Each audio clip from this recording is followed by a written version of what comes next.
નમસ્કાર મિત્રો, આજના વર્ચ્યુઅલ ક્લાસરૂમ સેશનમાં હું GK Patel, ITI Kubernagar mechanical group તથા મારા સહયોગી શ્રી જે Dave, ITI Kubernagar mechanical group વતી આપ સૌનું સ્વાગત કરું છું. આજના મિકેનિકલ ગ્રુપના સેશનમાં અમે આપને ફેક્ટરી એક્ટ તથા સલામતીના નિયમો અને સીએનસી મશીન જનરલ ઇન્ટ્રોડક્શન વિશે વાતચીત કરીશું. એમાં પ્રથમ હું સલામતીના નિયમો અને ફેક્ટરી એક્ટ વિશે વાતચીત કરીશ. હવે આપણે દરેક જગ્યાએ ઇન્ડસ્ટ્રીઝમાં દરેક જગ્યાએ સલામતી સેફટી વિશે ઘણી બધી વાતો થઈ રહી છે. આજના યુગમાં લગભગ દરેક જગ્યાએ નેશનલ લેવલથી માંડી ઇન્ટરનેશનલ લેવલે સેફટીના નોર્મ્સ વધુને વધુ એપ્લાય થઈ રહ્યા છે. તો આ સેફટી એટલે શું? ઘણી જગ્યાએ વાતચીતો થાય કે ભાઈ સલામતી રાખો, પરંતુ સેફટી અને સલામતી એટલે શું? સલામતી એટલે કોઈ પણ જગ્યાએ જોખમ ઘટાડવું, રિડક્શન ઓફ રિસ્ક કઈ રીતે થાય? તો આપણે એવા કોઈ પેરામીટર્સ અથવા કોઈ એવી ઘટનાઓ થતી હોય કે જેના કારણે જોખમ ઊભું થતું હોય, તો એ જોખમને મેક્સિમમ લેવલે ઓછામાં ઓછું કરી શકીએ એવી જે પદ્ધતિઓ અપનાવીએ છીએ એને સેફટી કહેવામાં આવે છે. હવે ઘણી વખત એવી વાત થાય કે જોખમ એટલે શું? તો જોખમ એટલે વધુમાં વધુ નુકસાની થવાની સંભાવના હોય એવી આકસ્મિક ઘટનાઓ જે સંકલન એકબીજા પર વારા પરથી થતી હોય તો એને જોખમ કહેવામાં આવે છે. હવે ફેક્ટરી એક્ટ અને રૂલ્સ. હવે એક્ટ ઘણી વખત આપણે વાત કરીએ છીએ કે ભાઈ કાયદો છે. ઘણી વખત આપણે નિયમોના પણ કાયદો કહી દેતા હોઈએ છીએ. તો એક્ટ એટલે શું અને એક્ટનું ઉદ્ભવ સ્થાન કઈ રીતે હોય છે? કાયદો હંમેશા પબ્લિકની અંદરથી મેમ્બર ઓફ પાર્લામેન્ટ ઓપિનિયન લઈને પછી એને લોકસભાની અંદર રજૂ કરતા હોય છે અને એમાં મેજોરિટીથી પસાર થતું હોય છે. એને ફર્સ્ટ બિલ કહેવામાં આવે છે. ત્યારબાદ એ જ રીતે મેજોરિટીથી સેકન્ડ બિલ અને થર્ડ બિલની અંદર પસાર કરવામાં આવે છે. પછી એ રાષ્ટ્રપતિની સહી થાય પછી એક કાયદો બને છે. કાયદો એ કેન્દ્ર સરકાર નક્કી કરે છે અને ત્યારબાદ એના ઉપરથી રાજ્ય સરકારો એ કાયદાના અનુસંધાને નિયમો બનાવે છે. એ કઈ રીતે? તો ઘણી વખત ધારો કે એવું હોય કે કેન્દ્ર સરકાર નક્કી કરી દે છે કે ભાઈ આપણે 150 મીટરની અંદર કોઈ પણ ફેક્ટરીનું કન્સ્ટ્રક્શન કરવાનું. એમાં તમારે 50 મીટર એરિયા કોઈ પણ પર્યાવરણ માટે છોડવાનું. તો જે 100 મીટર જે બાકી વધ્યું એની અંદર કઈ રીતે કન્સ્ટ્રક્શન કરવાનું, શું કરવાનું, એને લઈને કેન્દ્ર સરકાર કશું કહેતી હોતી નથી. પણ ઘણી વખત રાજ્ય સરકાર રાજ્યની ભૌગોલિક પરિસ્થિતિઓ અને એને લઈને અમુક નિયમો બનાવતી હોય છે કે ભાઈ 100 મીટરની અંદર તમારે ધારો કે હાઇટ આટલી જ રાખવી, એને વિડ્થ આટલી રાખવી, અને એના અનુસંધાને જે નિયમો બનાવેલા હોય છે એને રૂલ્સ કહેવામાં આવે છે. એટલે રૂલ્સ અને એક્ટ એમાં આટલો ફેર છે. હવે ફેક્ટરી એક્ટનું ઉદ્ભવ સ્થાન કયું છે? તો દુનિયાની અંદર કોઈ પણ જગ્યાએ 18મી સદી પહેલાં ફેક્ટરી એક્ટ હતો જ નહીં. 18મી સદી બાદ ફેક્ટરીનું અસ્તિત્વ આવ્યું. 18મી સદીની અંદર યુકેમાં એટલે કે લંડનની અંદર લગભગ ઘણા બધા ફેક્ટરી માલિકોએ માસ પ્રોડક્શનની અંદર ઉત્પાદન કરવાનું શરૂ કર્યું. એ સમયે માસ પ્રોડક્શન ઉત્પાદન કરવા માટે એ લોકોને ઘણા બધા કારીગરો અને ટૂલ્સની જરૂરિયાત ઊભી થઈ. એના કારણે લોકોએ કોઈ પણ એક જગ્યા નક્કી કરી, પોતાની અથવા ભાડાની જગ્યા, અને એ જે જગ્યા નક્કી કરી અને ત્યાં આગળ પ્રોડક્શન ચાલુ કર્યું એને ફેક્ટરી નામ આપવામાં આવ્યું. ત્યારબાદ ફેક્ટરી એક્ટનું ઉદ્ભવ થયું. ભારતની અંદર ફેક્ટરી એક્ટ 1872-73ની અંદર શરૂ કરવામાં આવેલો. એની શરૂઆત ભારતની ટેક્સટાઇલ મિલ્સ, જે ઇન્ડિયન ટેક્સટાઇલ મિલ્સ હતી ત્યાંથી શરૂઆત થયેલી.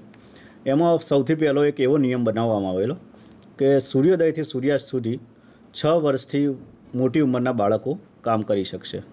ત્યારબાદ નિયમ અનુસાર સુધારા વધારા કરતા અત્યારે હાલ 14 વર્ષથી નાના બાળકો કારખાનાની અંદર કામ કરી શકતા નથી. આમ તો 18 વર્ષ પુખ્ત હોયના, પણ 14 વર્ષ જો કોઈ સર્ટિફાઈડ સર્જને કરેલા હોય, નક્કી ગવર્મેન્ટે આપેલા હોય, તો એ લોકો કામ કરી શકે છે.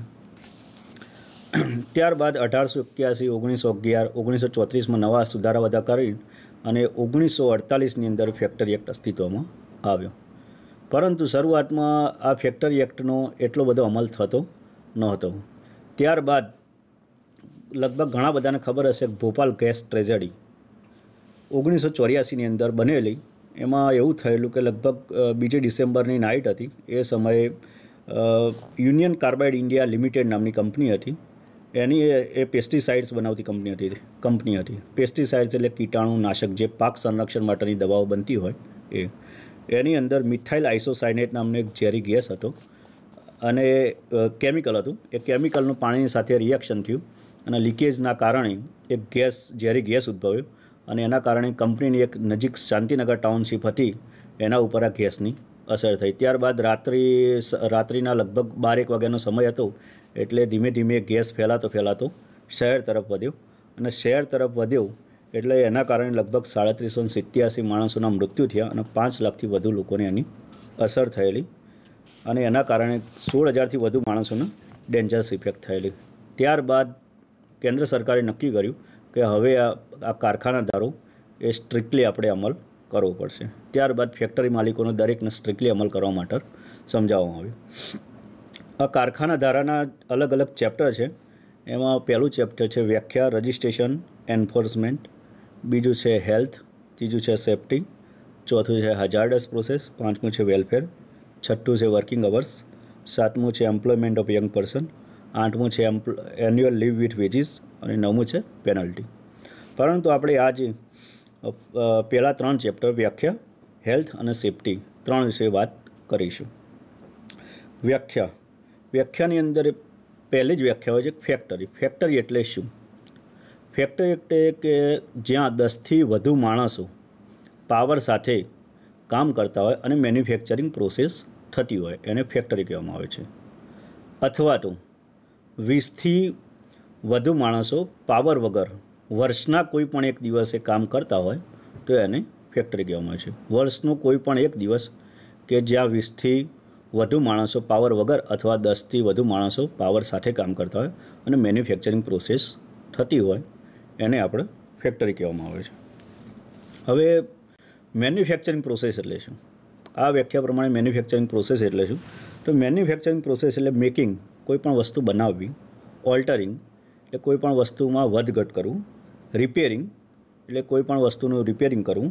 ઓર્નામેન્ટિંગ એટલે દાગીના બનાવવા. ફિનિશિંગ, ઓઇલિંગ, પેકિંગ, વોશિંગ એટલે સાફ સફાઈ, ક્લિનિંગ, ડિમોલિશિંગ એટલે તોડવું. ધારો કે શિપ બ્રેકિંગને એવી કોઈ કંપનીઓ હોય.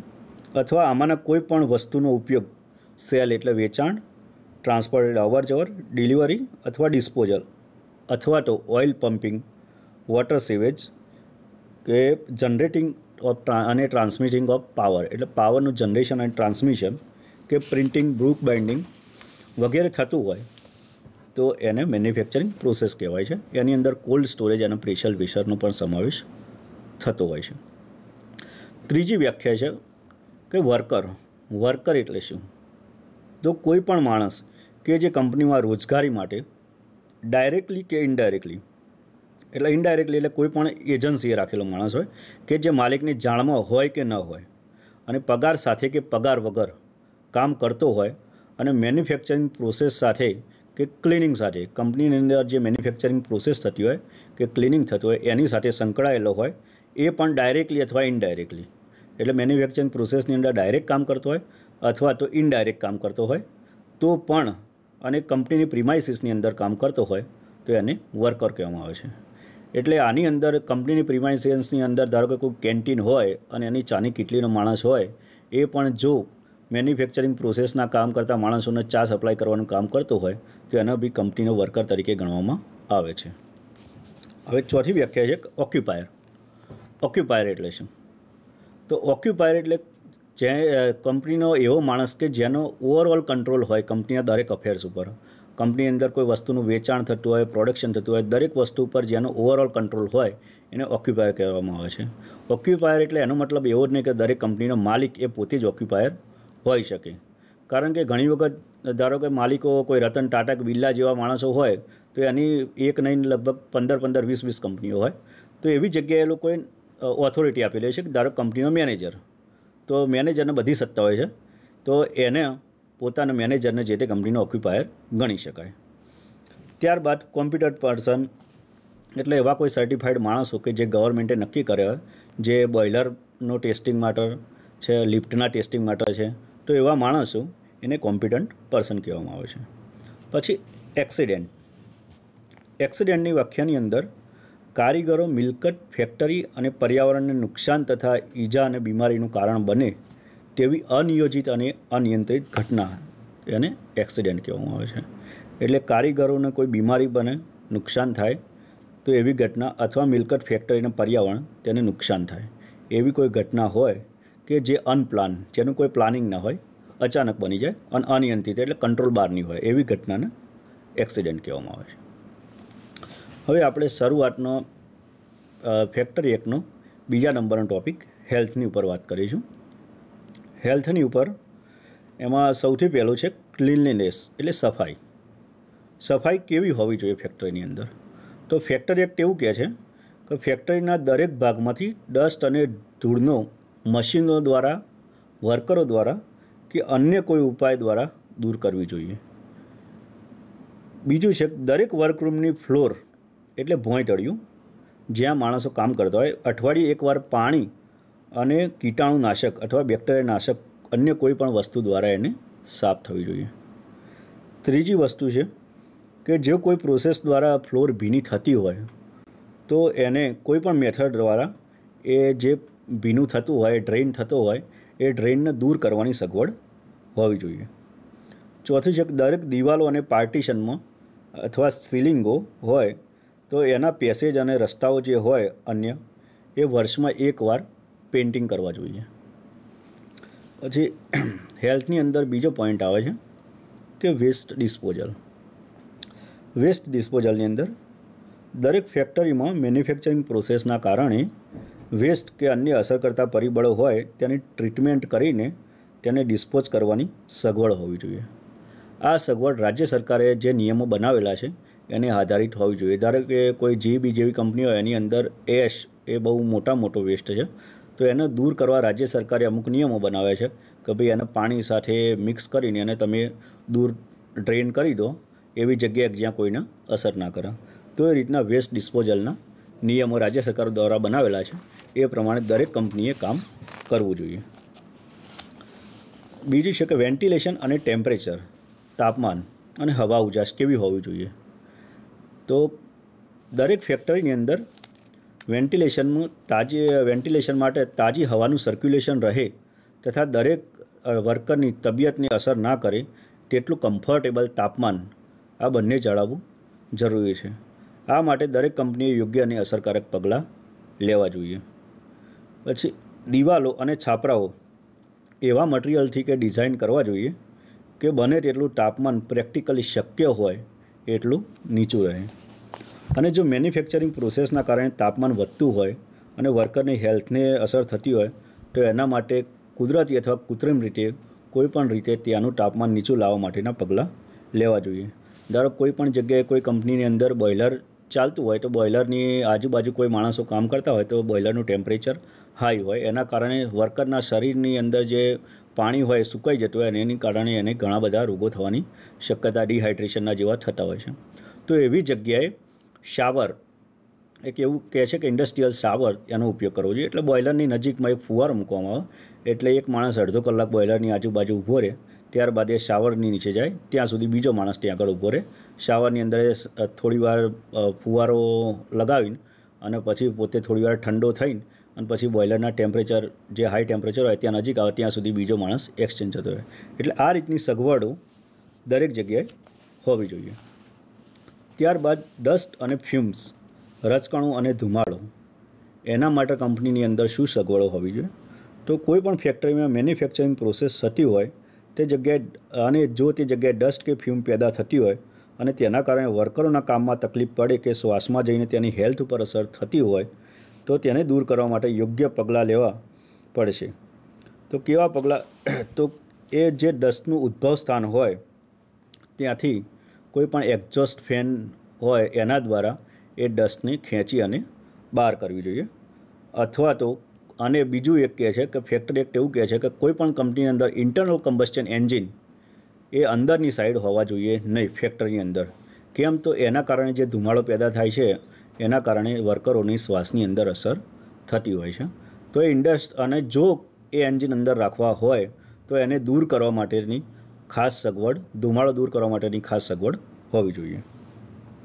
ત્યારબાદ આર્ટિફિશિયલ હ્યુમિડિફિકેશન એટલે કૃત્રિમ ભેજ ઘણી વખત કોઈ જગ્યાએ હાઈ ટેમ્પરેચર થઈ જતું હોય, કોઈ એવા એરિયા હોય કે જેની અંદર રાજસ્થાન ધારો કે એની અંદર કોઈ ફેક્ટરી એની અંદર હાઈ ટેમ્પરેચર થઈ જતું હોય, તો એના કારણે વર્કરોના શરીરની અંદરનું પાણી શોષાઈ જતું હોય અને એના કારણે એને ઘણી બધી તકલીફો પડવાની શક્યતા રહેતી હોય, તો એવી જગ્યાએ કૃત્રિમ ભેજ ઊભો કરવો પડતો હોય છે. તો એના માટેના નોર્મ્સ છે રાજ્ય સરકાર દ્વારા બનાવેલા. તો દરેક ફેક્ટરીમાં જ્યાં જરૂરિયાત હોય ત્યાં કૃત્રિમ ભેજ હવાની અંદર ઊભો કરવો જોઈએ. એના માટે રાજ્ય સરકારે નિયમો બનાવેલા છે, જેમાં હવામાં ભેજના સ્ટાન્ડર્ડ્સ નક્કી કરેલા છે કે ભાઈ આ સ્ટાન્ડર્ડ પ્રમાણે મેન્ટેન કરવો જોઈએ. હવામાં કૃત્રિમ ભેજ વધારવાની મેથડો નક્કી કરેલી છે, એ પદ્ધતિઓ અનુસાર જ એની અંદર ભેજ વધારવો જોઈએ. ત્યારબાદ યોગ્ય પ્રકારના ભેજ માપવાના ટેસ્ટ નક્કી કરેલા છે, કઈ ટેસ્ટના દ્વારા એનું ભેજનું અમુક સમયાંતરે ચેકિંગ થવું જોઈએ કે હવાની અંદર પ્રોપર ક્વોન્ટિટી અંદર ભેજ છે કે નહીં. વર્કરૂમમાં યોગ્ય વેન્ટિલેશન અને હવાને ઠંડી રાખવા માટેની પદ્ધતિઓ નક્કી કરેલ છે. દરેક ફેક્ટરીમાં હવાનો ભેજ કૃત્રિમ રીતે વધારવો પડશે, તે માટે ઉપયોગમાં લેવાનું પાણી એ પબ્લિક સપ્લાયનું હોવું જોઈએ અથવા તો પછી એ પાણી પીવા લાયક હોવું જોઈએ. કારણ કે જો અન્ય કોઈ પાણી વેસ્ટ પાણીનો ઉપયોગ કરેલો હશે તો એ પાણીના કારણે વર્કરોના શ્વાસોશ્વાસની અંદર એ પાણીનો કચરો જશે અને એના કારણે પાછી એની હેલ્થને અસર થતી હશે. એટલે એના માટે રાજ્ય સરકારે સ્ટ્રિક્ટલી નોર્મ્સ બનાવેલા છે કે જે પાણી ભેજ ઉમેરવા માટેનું છે એ પીવા લાયક પાણી હોવું જોઈએ. ત્યારબાદ આગળ હેલ્થની અંદર કહે છે 16 નંબરનો ટૉપિક એ ઓવર ક્રાઉડિંગ એટલે ટોળા. વધુ સંખ્યામાં માણસો હોય, જે જગ્યાએ જરૂરિયાત હોય એના કરતાં વધુ સંખ્યામાં માણસો હોય તો ફેક્ટરીમાં કોઈ પણ રૂમમાં ઓવર ક્રાઉડિંગ થવું ના જોઈએ કે જેનાથી વર્કરની હેલ્થની અસર થાય. આ માટે જ્યારે આપણે કાયદો 1948ની અંદર અમલમાં આવ્યો એ વખતે 9.9 ક્યુબિક મીટર એટલી જગ્યાએ પર પર્સન હોવી જરૂરી છે. દરેક ફેક્ટરીની અંદર એક માણસ દીઠ 9.9 મીટર ક્યુબ જગ્યા હોવી જરૂરી છે. અને કાયદો 1948 પછી કોઈ ફેક્ટરી બનેલી હોય તો એના માટે 14.2 ક્યુબિક મીટર જગ્યા ફરજિયાત હોવી જોઈએ.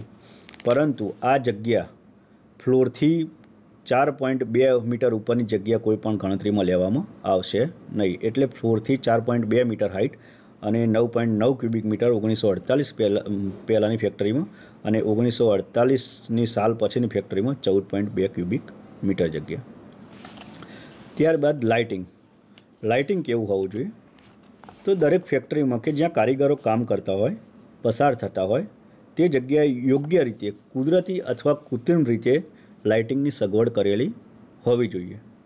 કામ કરવાની જગ્યામાં લાઇટ ગ્લેર ફ્રી હોવી જોઈએ, એટલે જે લાઇટ રિફ્લેક્ટ થતી હોય એવી ના હોવી જોઈએ.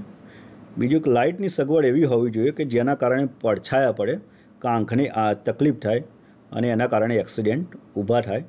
તો એ પ્રકારે ઘણી વખત પંખાની ઉપર આપણે લાઇટ લગાવતા હોઈએ છીએ તો એના કારણે એના પડછાયાને એવું પડતું હોય છે, તો એ પ્રકારની સિસ્ટમ ના હોવી જોઈએ. પંખાની નીચે જ લાઇટ હોવી જોઈએ. ત્યારબાદ પીવાનું પાણી ડ્રિંકિંગ વોટર એ કેવું હોવું જોઈએ? તો દરેક ફેક્ટરી કે જ્યાં કારીગરો કામ કરતા હોય ત્યાં પીવાનું પાણી તો પહેલું શુદ્ધ હોવું જોઈએ. ત્યારબાદ ત્યાંની યોગ્ય સગવડ હોવી જોઈએ અને વારંવાર મેન્ટેન થતી હોવી જોઈએ અને જે વર્ક પ્લેસની નજીક હોવી જોઈએ. બીજું વસ્તુ એવું કહે છે કે રાજ્ય સરકાર કે 250થી વધુ માણસો જ્યાં કામ કરતા હોય ત્યાં આગળ પીવાનું પાણી ઠંડુ પાણી હોવું જોઈએ.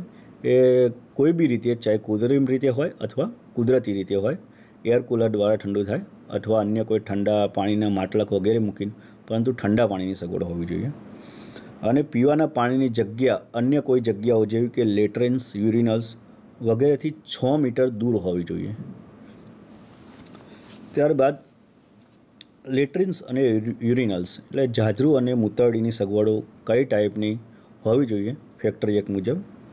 તો એક છે પુરુષ અને સ્ત્રીઓ માટે યુરિનલ્સની અલગ અલગ સગવડ હોવી જોઈએ. ત્યારબાદ દરેક યુરિનલ્સ યોગ્ય લાઇટિંગ અને વેન્ટિલેશનવાળા હોવા જોઈએ. દરેકને યોગ્ય રીતે સાફ અને મેન્ટેન કરવા જોઈશે અને એના માટે સાફ સફાઈના માણસો રાખવા જોઈએ અથવા તો અન્ય કોઈ રીતે અને સાફ સફાઈ દર 7 દિવસે એકવાર પાવડર કે કીટાણુનાશક નાખીને એને સાફ સફાઈ થવી જોઈએ. અને રાજ્ય સરકારે જે હેલ્થ અને હાઇજીનના નોર્મ્સ બનાવેલા છે એ પ્રમાણે એનું સ્ટાન્ડર્ડ મેન્ટેન થવું જોઈએ. ત્યારબાદ હેલ્થના ટૉપિકની અંદર 20 નંબરનો ટૉપિક છે સ્પીટુન્સ એટલે થૂંકદાનીઓ. તો દરેક ફેક્ટરીની અંદર યોગ્ય પ્રમાણમાં થૂંકદાનીઓની સગવડ કરેલી હોવી જોઈએ અને યોગ્ય રીતે મેન્ટેન કરેલી હોવી જોઈએ. આ થૂંકદાનીઓ વર્ક પ્લેસની નજીક હોવી જોઈએ અને જો કોઈ માણસ થૂંકદાની સિવાય બહારની જગ્યાએ થૂંકે તો એને ₹5 ફાઇન એ ફેક્ટરી એક્ટ મુજબ નક્કી કરેલો છે. હવે હેલ્થનું ચેપ્ટર આટલા પૂરું થાય છે. હવે નેક્સ્ટ ચેપ્ટર સેફટી આવે છે. તો સેફટીની અંદર પહેલું જ છે ફેન્સિંગ ઓફ મશીનરીનું ફેન્સિંગ એટલે વાડ કરવી. એટલે દરેક ફેક્ટરીમાં કે જ્યાં ગતિમાન પદાર્થો જેવા કે પ્રાઇમ મૂવર, ફ્લાયવ્હીલ, એન્જિન, ટેલ રેસ, લેથના ચક, વોટર વ્હીલ, ટર્બાઇન અને એવા ભાગો કે જ્યાં અકસ્માત થવાની શક્યતાઓ હોય તેવા ભાગોને સુરક્ષિત રીતે ફેન્સિંગ કરેલા હોવા જોઈએ. ત્યારબાદ 22 નંબર છે work on near machinery in motion. કોઈ પણ ગતિમાન મશીન હોય તો એની નજીક કામ કરવા માટે શું કરવું જોઈએ? તો એના માટે જો કોઈ પણ એવો માણસ કે જે આ પ્રકારની મશીનરી ઉપર કામ કરતો હોય તો એ પોતે યોગ્ય રીતે તાલીમ પામેલો હોવો જોઈએ અને એને મશીન ઉપર જતાં પહેલાં યોગ્ય રીતે ચુસ્ત કપડાં અને એનું પોતાનું ઓબ્ઝર્વેશન થતું હોવું જોઈએ અને એનું પોતાનું એક રજિસ્ટ્રેશન થયેલું હોવું જોઈએ આ પ્રકારના મશીન ઉપર કામ કરવા માટે. ત્યારબાદ કોઈ પણ કારીગર ગતિમાન પદાર્થો ઉપર ડાયરેક્ટલી બેલ્ટ કે એ ચઢાવી શકશે નહીં કે જો એને પોતાને પ્રોપર ટ્રેનિંગ હશે નહીં અથવા તો જો ટ્રેનિંગ હોય તો પણ તે બેલ્ટ 15 સેન્ટીમીટરથી મોટો હોય તો પણ એ ચલાવી શકશે નહીં અને પુલીનો ઉપયોગ ફક્ત ડ્રાઈવ માટે જ કરેલો હોય અને તે પુલી ફ્લાયવ્હીલ કે બેલેન્સ વ્હીલની સાથે જોડેલ ના હોય તો જ એ કામ કરી શકશે. બેલ્ટનો જોઈન્ટ લેસ અથવા ફ્લશ પ્રકારનો હોય તો જ એ કામ કરી શકશે. ત્યારબાદ કોઈ પણ સ્ત્રી કામદાર કે અન્ય એડોલ્સન્ટ પર્સન એ સાફ સફાઈ કરવા માટે કે લુબ્રિકેશન કરવા માટે આ પ્રકારના પ્રાઇમ મૂવરની નજીક જઈ શકશે નહીં અથવા આ પ્રકારના ગતિમાન પદાર્થોની નજીક જઈ શકશે નહીં. હવે આની અંદર હું એક શબ્દ બોલ્યો કે એડોલ્સન. તો એડોલ્સન એટલે શું? તો ફેક્ટરીની અંદર 3 પ્રકારના માણસો ડિફાઇન કરેલા છે. એમાં ફર્સ્ટ છે એડલ્ટ એટલે એવા માણસો કે જે 18 વર્ષથી ઉપરના હોય એ લોકો ફેક્ટરીની અંદર કામ કરી શકશે. બીજા છે કે એડોલ્સન ઓર યંગ પર્સન. એડોલ્સન એટલે 14 થી 18 વર્ષના માણસો કે જે લોકો ફેક્ટરીની અંદર કામ ના કરી શકે પણ જો કોઈ એવી જરૂરિયાત હોય અને કોઈ સર્ટિફાઈડ સર્જન અથવા હેલ્થ ઓફિસર દ્વારા સરકારે નક્કી કરેલા હેલ્થ ઓફિસર હોય એ દ્વારા નક્કી કરવામાં આવે કે ભાઈ આ વ્યક્તિ કામ કરવા માટે સક્ષમ છે અને સર્ટિફિકેટ આપેલું હોય તો એ પ્રકારની વ્યક્તિઓ કામ કરી શકશે. અને ત્રીજા છે ચાઇલ્ડ કે જે 15 વર્ષથી નીચે હોય એ બાળકો પરંતુ એ લોકો કામ કરી શકશે નહીં. હવે એમ્પ્લોયમેન્ટ ઓફ યંગ પર્સન એટલે એડોલ્સનને કઈ જગ્યાએ કામગીરીમાં રાખવા જોઈએ કે ના રાખવા જોઈએ? તો એડોલ્સનને એવી જગ્યાએ કોઈ પણ જગ્યાએ કે જ્યાં જોખમ હોય તેવી જગ્યાએ જ્યાં સુધી તેને દરેક સૂચનાઓ આપવામાં ના આવી હોય, તેને પૂરતી તાલીમ ના હોય, તેના ઉપર કોઈ માણસ સતત મોનિટરિંગ ના કરતો હોય અને એણે પોતે પૂરતા સેફ્ટી પ્રિકોશન્સ લીધેલા ના હોય ત્યાં સુધી એ કામ કરી શકશે નહીં. હવે આપણે 24 નંબર છે સેફ્ટીની અંદર કે striking of gear and devices for cutting off power એટલે સ્ટ્રાઇકિંગ ગિયર વિશે. તો જે જગ્યાએ ટ્રાન્સમિશન મશીનરી હોય અને યોગ્ય પ્રમાણમાં સ્ટ્રાઇકિંગ ગિયર હોય તો તેને અન્ય ઉપાયો દ્વારા બેલ્ટ ઉપરથી જે બેલ્ટ હોય એને ફાસ્ટ પુલીથી લૂઝ પુલી ઉપર ઉતારવાની સગવડ હોવી જોઈએ. એનું કારણ શું? તો ઘણી જગ્યાએ કોઈ જગ્યાએ એક્સિડન્ટ થવાનો નજીકમાં હોય અને કોઈને ખબર પડી જાય તો આવા સ્ટ્રાઇકિંગ ગિયર દ્વારા આપણે બેલ્ટને ફાસ્ટ પુલી ઉપરથી લૂઝ પુલી ઉપર ઉતારી દઈએ તો એકદમ એની મોશન ઘટી જાય અને એક્સિડન્ટનું જે જોખમ છે એ ઘટી જતું હોય છે. પછી ડ્રાઇવિંગ બેલ્ટનો ઉપયોગ ના હોય ત્યારે એને શાફ્ટ ઉપર ચઢાવવા ના જોઈએ અને દરેક ફેક્ટરીમાં ઇમરજન્સી માટે એટલે જે કટિંગ ઓફ પાવર માટેની સ્વિચો કોઈ પણ મશીનની નજીક અથવા કોઈ એવી જગ્યા હોય જે કારીગર કે ઓપરેટરની ધ્યાનમાં હોય અને ઝડપથી ત્યાં પહોંચીને એ બંધ કરી શકે. ત્યારબાદ prohibition of employment of young children and woman એટલે સ્ત્રીઓ અને બાળકોને ફેક્ટરીની અંદર એવી જગ્યાઓ છે કે જ્યાં જવાની વિઝિટ માટે પણ છૂટ નથી. તો કેવી જગ્યાઓ કે જ્યાં કોટન મિલ હોય અને જ્યાં કોટનનું પ્રેસિંગ થતું હોય અને એનું જીનિંગ મિલ હોય અને એનું ઓપનિંગ હોય એવી જગ્યાઓ બાળકો અથવા સ્ત્રીઓ જઈ શકતી નથી, કારણ કે એના કારણે શ્વાસની અંદર એના કોટનના રજકણો થવાથી એને ગંભીર બીમારીઓ લાગુ પડવાના ચાન્સીસ છે. ત્યારબાદ હોઇસ્ટ અને લિફ્ટ. તો હોઇસ્ટ કેવા પ્રકારના હોવા જોઈએ? હોઇસ્ટ એન્ડ લિફ્ટ્સ તો યોગ્ય પ્રકારના મજબૂત મટીરિયલમાંથી બનાવેલા હોવા જોઈએ કે જે મટીરિયલની મજબૂતાઈ સારી હોય અને તેમજ તેને યોગ્ય રીતે મેન્ટેન કરેલા હોવા જોઈએ અને કોમ્પિટન્ટ પર્સન દ્વારા એની ચકાસણી કરેલી હોવી જોઈએ અને દર 6 મહિને આ હોઇસ્ટ અને લિફ્ટની વારા પરથી ચકાસણી થવી જોઈએ. પછી lifting machines, chains, ropes and lifting tackles એટલે જે લિફ્ટિંગ કરવાના ઉપકરણો, પછી ચેઇન એની ચેનો, લિફ્ટિંગ કરવાના ઉપકરણોની અંદર ક્રેન્સ આવે છે, બરાબર છે, ચેઇન્સ, પછી રોપ્સ એટલે દોરડાઓ અને લિફ્ટિંગ ટેકલ્સ અન્ય ઊંચા કરવાના કોઈ પણ સાધનો હોય તો આ પ્રકારના ઉપકરણો સેફ વર્કિંગ લોડની ઉપર કામ કરતા ન હોવા જોઈએ. એટલે દરેક લિફ્ટિંગ એલિમેન્ટ્સ એનો સેફ વર્કિંગ લોડ નક્કી કરવામાં આવેલો હોય છે અને એની ઉપર એ કામ કરતા. ધારો કે કોઈ પણ રોપ હોય તો એને નક્કી કર્યો કે આ 100 કિલોથી વધુ વજન ઉપાડશે નહીં, તો એની ઉપર જો 100 કિલો ઉપર 101 કિલો ઉપાડે તો એ જોખમકારક સાબિત થઈ શકે છે. એટલે સેફ વર્કિંગ લોડ જે નક્કી કરેલો હોય એની ઉપર એ કામ કરી શકશે નહીં અને દરેકનું ઇન્સ્પેક્શન સરકારશ્રીના નિયમો મુજબ થતું હોવું જોઈએ. ત્યારબાદ પ્રેશર પ્લાન્ટની અંદર બોઇલર એ પ્રેશર પ્લાન્ટની અંદર આવતું હોય છે, તો યોગ્ય રીતે ફેન્સિંગ કરેલા હોવા જોઈએ અને આ પ્રકારના પ્રેશર પ્લાન્ટ એ 1.5 ટાઈમ્સ પ્રેશર ઉપર ટેસ્ટ કરેલા હોવા જોઈએ. અને ત્યારબાદ ભોંય તળિયા અને સીડીઓ, તો એના માટે ફેક્ટર એક્ટ એવું કહે છે કે ભોંય તળિયા અને સીડીઓ એ યોગ્ય રીતે મેન્ટેન કરેલા અને સાફ સફાઈ કરેલા હોવા જોઈએ. પછી એક્સેસિવ વેઇટ એટલે વધુ પડતું વજન. કોઈ પણ માણસ એની કેપેસિટી કરતાં વધુ વજન ઉચકી ના શકે એ પ્રકારનો ફેક્ટરી એક્ટના નિયમો છે. એમાં એડલ્ટ મેલ હોય તો 50 કિલો, એડલ્ટ ફિમેલ હોય એટલે પુખ્ત પુરુષ હોય તો 50 કિલો, પુખ્ત સ્ત્રી 29 કિલો, એડોલ્સન મેલ એટલે યંગ પર્સન 29 કિલો પુરુષ અને એડોલ્સન ફિમેલ 20.4 કિલો. આટલું જે વજન ઉચકી શકે છે. પછી આંખના રક્ષણ. ફેક્ટરીની અંદર ઘણી બધી જગ્યાએ વેલ્ડિંગ કે ગ્રાઇન્ડિંગ, ચિપિંગ જેવી પ્રોસેસો થતી હોય છે, તો એવી જગ્યાએ આંખના રક્ષણ માટે યોગ્ય પ્રકારના ગોગલ્સ અથવા યોગ્ય પ્રકારના વ્યક્તિગત સંરક્ષણાત્મક સાધનો PPEsનો ઉપયોગ કરેલો હોવો જોઈએ. Precaution in case of fire. દરેક ફેક્ટરી કે જ્યાં આગ લાગવાની ફેક્ટરીની અંદર કે બહાર શક્યતાઓ હોય એ જગ્યાએ આગથી બચવા માટે યોગ્ય પ્રકારના પગલાં લેવા જોઈએ અને દરેક જે કારીગર હોય એને આ પ્રકારના ભયથી બચવા માટેનું પૂરતું જ્ઞાન હોવું જોઈએ, તેમજ એ પોતે તાલીમ પામેલા હોવા જોઈએ. ત્યારબાદ ફેક્ટરી એક્ટની અંદર કહેવામાં આવે છે સેફ્ટી ઓફિસર. તો સેફ્ટી ઓફિસર એક એવી પોસ્ટ છે કે ફેક્ટરીની અંદર દરેકની સલામતી બાબતનું ધ્યાન રાખનાર એક ઓફિસર હોવો જોઈએ, એને સેફ્ટી ઓફિસર કહેવામાં આવે છે. અને સેફ્ટી ઓફિસર કેટલા હોવા જોઈએ?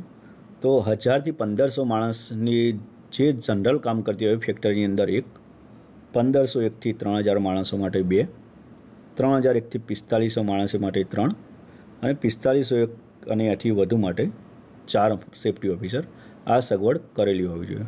પરંતુ આ સેફ્ટી ઓફિસરની શરૂઆતની એપોઇન્ટમેન્ટ જો ક્વોલિફાઈડ ના હોય તો કંપની અંદર 2 વર્ષ સુધી કામ કરવા માટે કોઈ પણ ડિપ્લોમા અથવા 5 વર્ષનો અનુભવ અને ડિગ્રી અને 2 વર્ષનો અનુભવવાળો માણસ હોવો જોઈએ, અથવા તો એ પોસ્ટ ડિપ્લોમા ઇન્ડસ્ટ્રીયલ સેફ્ટી કરેલો હોવો જોઈએ.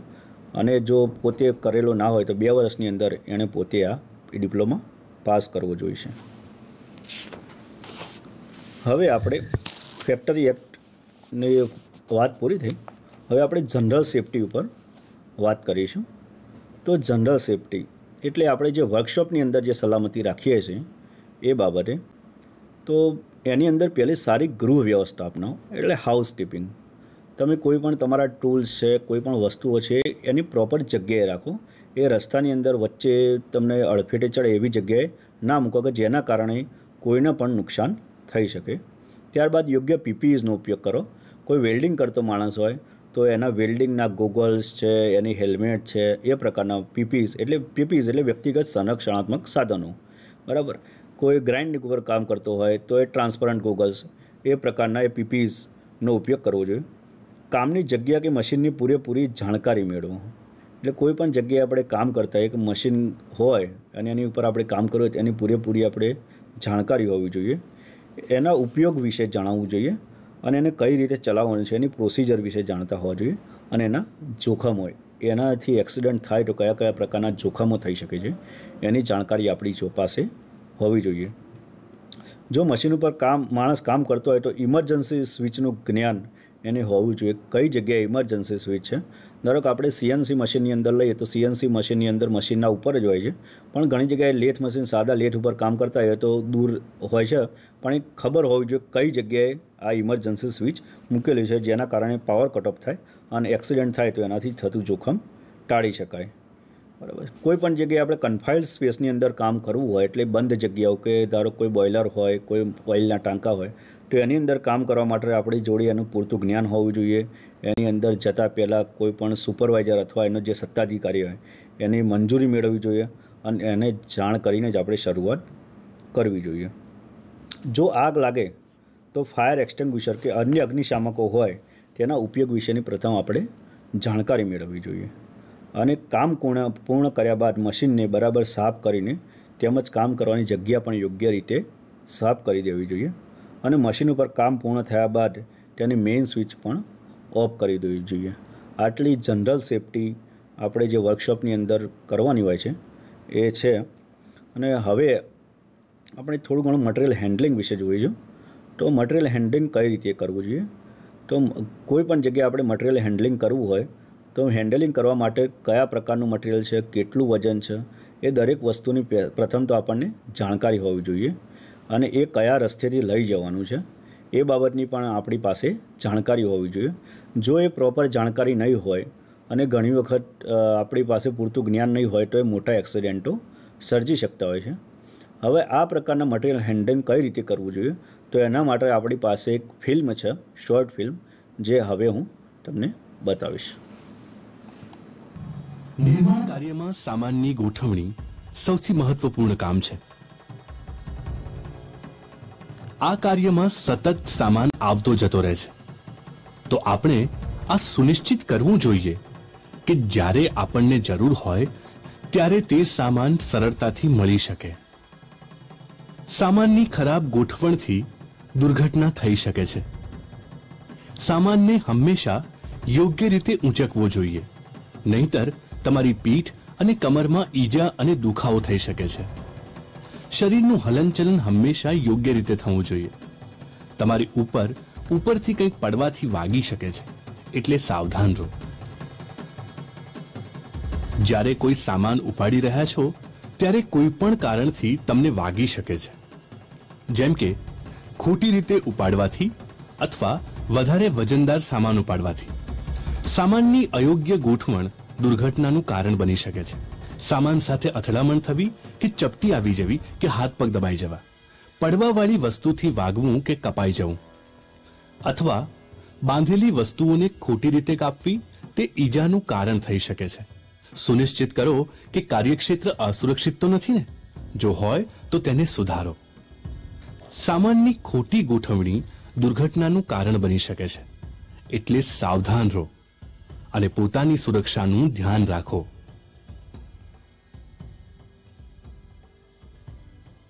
સામાનની ગોઠવણીનું જ્ઞાન હોવું બધા માટે જરૂરી છે, જેથી દુર્ઘટનાને રોકી શકાય. આ માટે બધા કર્મચારીઓએ પોતપોતાનું કાર્યક્ષેત્ર ચકાસવું જોઈએ, જેથી જોખમ ટાળી શકાય. માલને લઈ જવો, રાખવો અને સંભાળવો તે મુખ્ય કાર્ય છે. જ્યારે તમે વજનદાર સામાન ઉપાડો છો ત્યારે કોઈની મદદ લો, તેને વ્યવસ્થિત રીતે બાંધો અને યોગ્ય યંત્રથી ઉપાડો.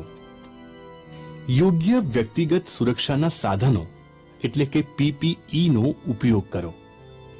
પોતાના હાથની સુરક્ષા માટે હાથ મોજા પહેરો અને યોગ્ય બૂટ પહેરી રાખવા, જેથી વાગી ન જાય. સામાન વ્યવસ્થિત રીતે અને મજબૂત રીતે પકડવો જોઈએ. સામાન ઉપાડતી વખતે કમરથી નહીં પરંતુ ઘૂંટણથી વળવું જોઈએ. સ્ટીલવાળા સેફટી બૂટ પગને ઈજાથી બચાવે છે.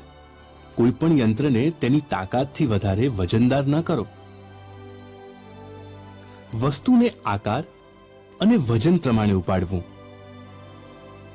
દરેક યંત્રની વજન ઊંચકવાની ક્ષમતા જુદી જુદી હોય છે. એ પ્રમાણે જ યંત્રનો ઉપયોગ કરો.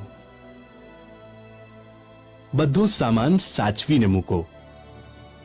સ્ટોર રૂમમાં સામાન હંમેશા એવી રીતે મૂકો કે કોઈને પણ જોખમ ન રહે અને ઈજા ન થાય. આવવા જવાનો રસ્તો ચોખ્ખો રાખો. સામાન રાખતી વખતે તેની લંબાઈ અને વજનને ધ્યાનમાં રાખો. સામાન એવી રીતે ગોઠવો કે કર્મચારીને સહેલાઈથી મળી રહે. ઉપયોગ કરેલા લાકડાઓ મૂકતા પહેલા તેમાંથી ખીલીઓ કાઢી તેને એકબીજાની ઉપર વ્યવસ્થિત રાખવા જોઈએ. ઈંટો 7 ફૂટથી વધારે ઊંચે ગોઠવવી જોઈએ નહીં. દરેક 4 ફૂટ ઊંચાઈ પછી તેને 2 ઇંચ અંદર લેવી જોઈએ, જેથી ઈંટો પડી જાય નહીં. આવી જ રીતે જ્યારે બ્લોક ગોઠવો ત્યારે દરેક 6 ફૂટની ઊંચાઈ પછી તેમને પણ અડધા બ્લોક સુધી અંદર લેવા. સ્ટીલ પાઇપ અને એવી બીજી વસ્તુઓને રાખો ત્યારે બાંધો અને લોક કરો. તેમની વચ્ચે એવો ટેકો મૂકો કે જેથી તે હલી શકે નહીં. આવું ન કરવાથી પાઇપો ગમે ત્યારે ગબડી શકે છે. સામાન ઉપાડવાનું યંત્ર. સામાન ઉપાડવાના યંત્રનો ઉપયોગ કરવા માટેનો કર્મચારી પ્રશિક્ષિત હોવા જોઈએ, જેથી દુર્ઘટના ન બને. ક્રેન જેવા યંત્રોની કાર્યક્ષમતા અને કાર્યપ્રણાલીને સમજીને તેનો સાચો ઉપયોગ પ્રશિક્ષિત કર્મચારી કરી શકે છે. ક્રેન ચલાવનાર કર્મચારીને એ ખબર હોવી જોઈએ કે એ ક્યાં, કેવો અને કેટલો સામાન ઉપાડી રહ્યો છે. વજન ઉપાડતા પહેલા સુરક્ષા માટેનું આયોજન જરૂરી બનાવવું જોઈએ. બધા સાવધાની રાખો. ક્રેનની ચાલતી સ્થિતિમાં બીજા કામ ન કરો. આઉટરીગર કે તેના ગુટખા બરાબર હોવા જોઈએ, જેના પર ક્રેન બરાબર ઊભી રહી શકે, પડી ન જાય.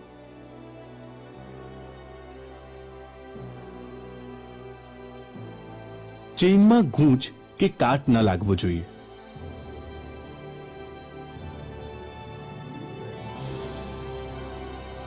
ભાર હુક કે ચેઇનની ક્ષમતાથી વધારે વજન ન ઉપાડવું જોઈએ. વધારે વજનવાળી વસ્તુને ઉપાડતી વખતે વચ્ચે નરમ વસ્તુનું પેકિંગ મૂકો. વજનના બધા જ અણીદાર ભાગને દબાવી દો. ભાર યોગ્ય ખૂણેથી એટલે કે 90 ડિગ્રીએ વજન ઉચકવું. એન્જિનિયર દ્વારા ક્રેનની ચકાસણી નિયમિત કરાવવી જરૂરી છે, એ જોવા માટે કે ક્રેન કાર્ય કરવા માટે યોગ્ય છે કે નહીં. દરેક સ્લિંગના વપરાશ પહેલા તેની ચકાસણી કરાવવી. આ વખતે રીગર્સનું હોવું જરૂરી છે. સ્લિંગની સાથે બોર્ડનો ઉપયોગ વજન ઉપાડવા માટે ન કરો અને સ્લિંગની ક્ષમતા મુજબ જ વજન ઉપાડવું. એટલે ટૂંકમાં આપણે એમ કહી શકીએ કે સામાનની ગોઠવણી તમારી જવાબદારી છે અને તમારા કામનો મહત્વનો ભાગ પણ છે.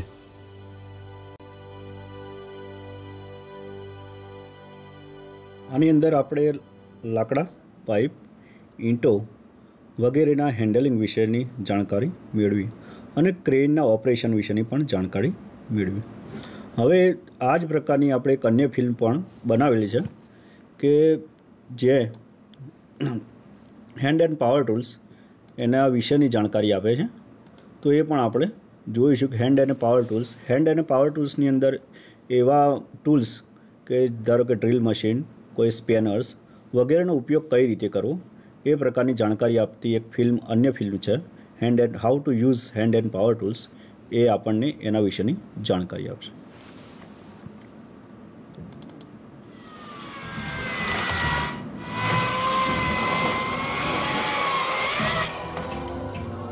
જો આપણે ઈજાના અનુભવો વિશે વિચારીએ તો એક ડરામણો વિચાર આવે છે.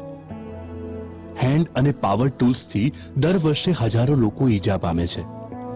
દરેક વ્યક્તિ કામના સ્થળે અને ઘરે બંને જગ્યાએ હેન્ડ અને પાવર ટૂલ્સ તો વાપરે જ છે, પરંતુ એક સરળ સ્ક્રૂડ્રાઈવર પણ દર વર્ષે ઘણા લોકોના મોતનું નિમિત્ત બને છે. હેન્ડ અને પાવર ટૂલ્સમાં નવાઈ પામવા જેવું કંઈ નથી, પણ તેના કારણે થતી ઈજાનો દર ઘણો મહત્વનો છે.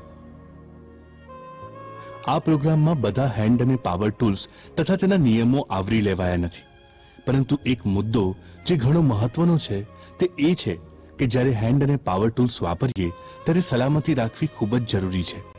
આ વિશેની જાગૃતતા અતિશય મહત્વ ધરાવે છે.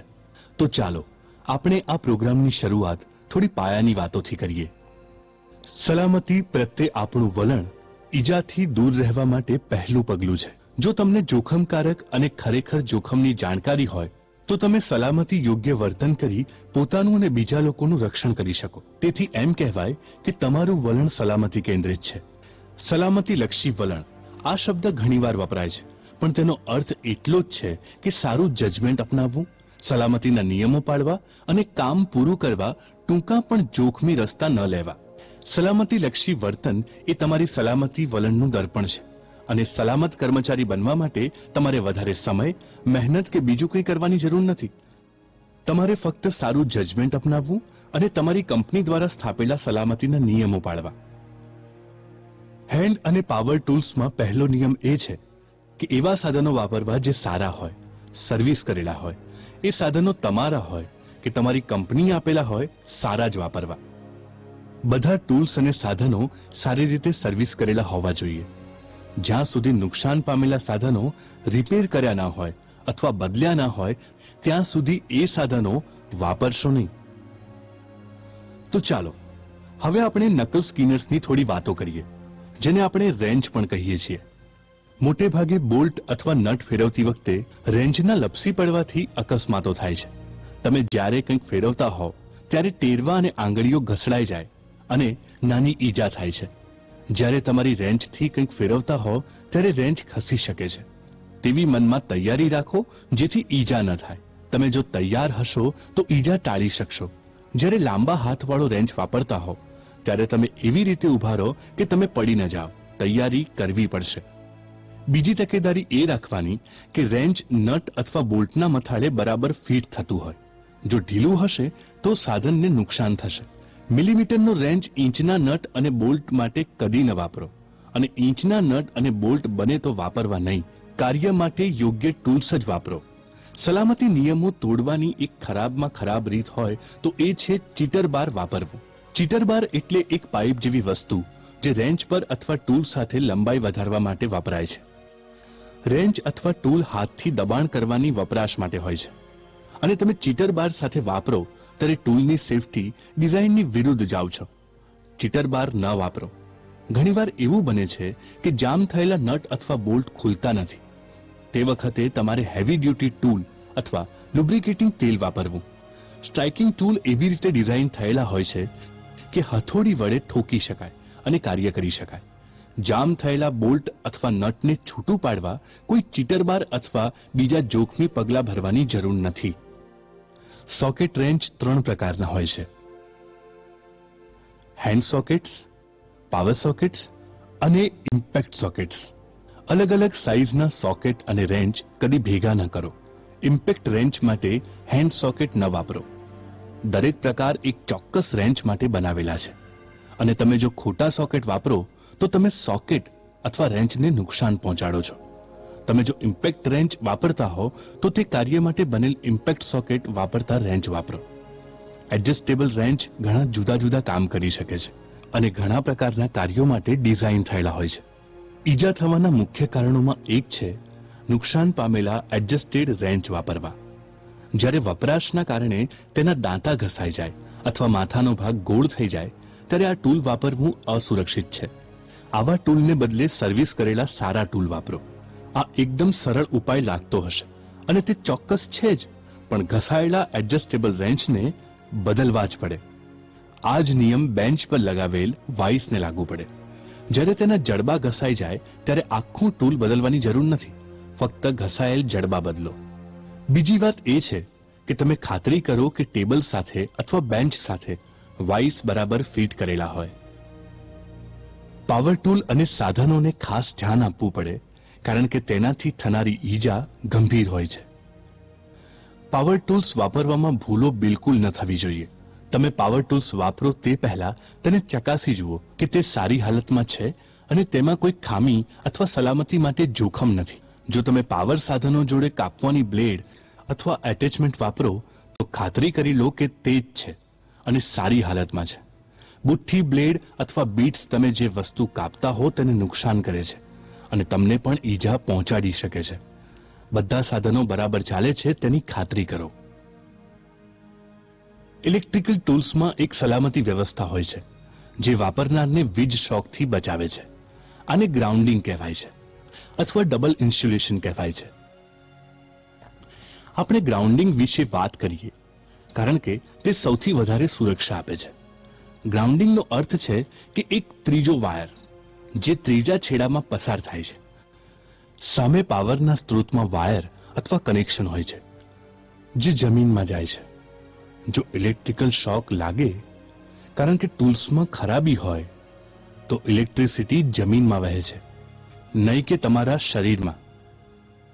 જો જમીનને જોડેલ વાયર તૂટેલા હોય અથવા ઇલેક્ટ્રિકલ કનેક્શન તૂટેલા હોય અથવા તો એમાં વચ્ચે વચ્ચે જગ્યાઓ હોય તો ઇલેક્ટ્રિસિટી ટૂલ વાપરનારના શરીર સિવાય બીજે ક્યાંય વહેશે નહીં, જે જોખમી છે. એટલે જ તમે આવા કોઈપણ પ્રકારના સાધનો વાપરો તે પહેલા ચકાસણી કરી લો કે તેમાં કોઈ ખામી તો નથી ને. ઘણા ઇલેક્ટ્રિકલ ટૂલ્સમાં ગ્રાઉન્ડિંગ ડબલ ઇન્સ્યુલેશન હોય છે. ટૂલ અંદરથી પણ ઇન્સ્યુલેટેડ હોય છે અને આ ડબલ ઇન્સ્યુલેશનના લીધે ઓપરેટરને શોક સામે રક્ષણ મળે છે. તમે જોયું હશે કે અમુક ઇલેક્ટ્રિકલ ટૂલ્સમાં ઇલેક્ટ્રિકલ પ્લગમાં 2 પિનો હોય છે. સૌથી પહેલું તમારે એ જોવાનું છે કે ટૂલ પર ઉત્પાદકનો માર્કો ડબલ ઇન્સ્યુલેટેડ છે કે નહીં. તમે જો 2 પિનવાળું ઇલેક્ટ્રિકલ ટૂલ અથવા ડબલ ઇન્સ્યુલેશન ન લખ્યું હોય તો જ્યાં સુધી તે બદલાય અથવા રિપેર ન થાય ત્યાં સુધી વાપરવું નહીં. તમારી પાસે શોક સામે રક્ષણ માટે ગમે તેટલું રક્ષણ હોય, પણ તમે જો તે સાધન પાણી, પ્રવાહી અથવા અસુરક્ષિત જગ્યાએ વાપરતા હો તો તે નકામું છે. પરસેવાવાળા હાથ અથવા પરસેવાથી પણ ઇલેક્ટ્રિકલ ટૂલ અસુરક્ષિત બને છે કારણ કે ભીનું અને ભેજવાળું વાતાવરણ ઇલેક્ટ્રિકલ ટૂલ્સ માટે ખૂબ જ જોખમી છે. બીજી ખાસ વાત એ છે કે કોઈપણ ઇલેક્ટ્રિકલ સાધનને વાયર વડે કદી ન પકડો. સોકેટમાંથી વાયર ખેંચાય તે પણ અસુરક્ષિત છે. પ્લગને પકડીને સોકેટમાંથી કાઢો, વાયરને પકડીને નહીં.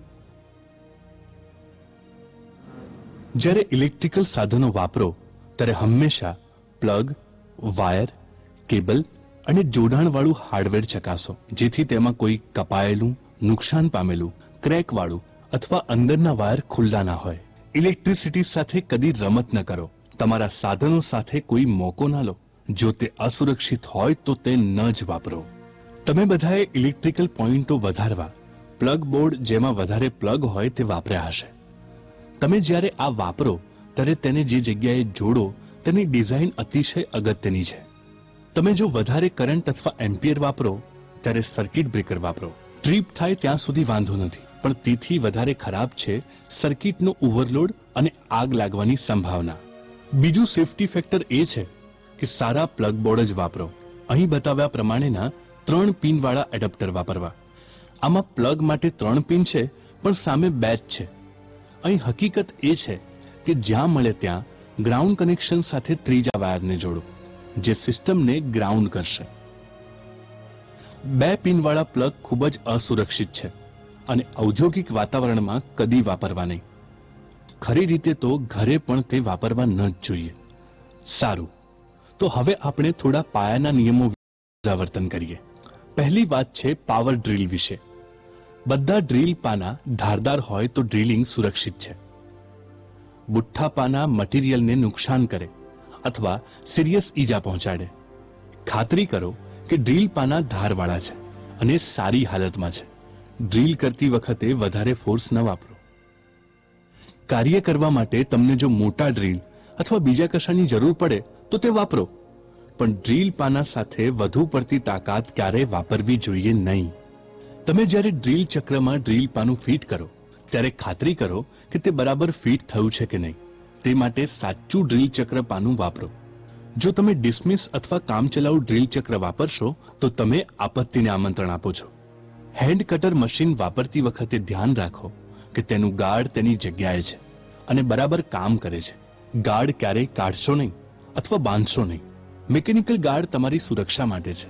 તેને ન વાપરવા તે અસુરક્ષા પેદા કરે છે. તમારા સાધનો વાપરવાનો હંમેશા એક સુરક્ષિત રસ્તો છે. પગનો ઉપયોગ કામ દરમિયાન તેના ઉપર ટૂલ્સ રાખવા માટે કરવો એટલે અકસ્માતને આમંત્રણ. આમાં શાણપણ નથી. બધાને પોતાનું કામ જેમ બને એમ જલ્દી પૂરું કરવું હોય છે, પણ જો તમને ઈજા થાય તો વિચારો કે તમે કેટલા બધા કલાક, કેટલા બધા દિવસ કામ વગર રહી જશો. માત્ર 10 સેકન્ડ બચાવવા માટે તમે 10 કલાક અથવા તેનાથી પણ વધુ સમય ગુમાવો છો.